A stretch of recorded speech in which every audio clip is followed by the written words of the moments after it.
বাঙালি সংস্কৃতির নামে পহেলা বৈশাখের সংস্কৃতি পালন করবেন, ওটা হিন্দুদের সংস্কৃতি, ওটা আপনার সংস্কৃতি নয়, ঠিক কিনা? আর অতএব সংস্কৃতির নামে বিজাতীয় সংস্কৃতির অনুসরণ করবেন না।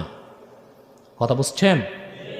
আমাদের ইসলাম পরিপূর্ণ জীবন বিধান, ইসলামের সংস্কৃতি ভিন্ন জাতি থেকে মুসলমান কোনো সংস্কৃতি নিতে পারবে না। মুসলমানকে সংস্কৃতি নিতে হবে ইসলামেরই সংস্কৃতি, ঠিক কিনা বলেন?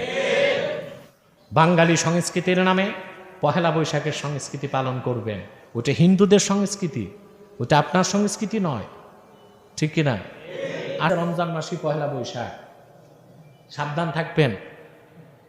কোনো অবস্থাতেই রমজান ছাড়াও এইরকম গর্হিত অপরাধ, যেখানে গুনাহের কাজ, রমজানে যদি এইরকম সংস্কৃতি মানার নামে হিন্দু সংস্কৃতি মানেন, আপনি কঠিন গুনাহগার হয়ে যাবেন।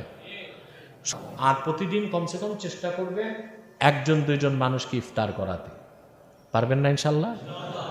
একজন দুইজন মানুষকে ইফতার করাবেন। যে লোককে আপনি ইফতার করাবেন তার রোজার সওয়াব আল্লাহ আপনাকে দান করবেন, কিন্তু যে লোক রোজা রাখছে তার সওয়াব কমাবেন না, তার সওয়াব তাকে পুরা দিয়ে যাকে আপনি ইফতার করালেন তার সওয়াব আল্লাহ আপনাকে দান করে দিবেন। আমরা ইচ্ছে করলেই পথিক মুসাফির একজন দুইজন লোক ইফতার করাতে পারি, ঠিক কিনা?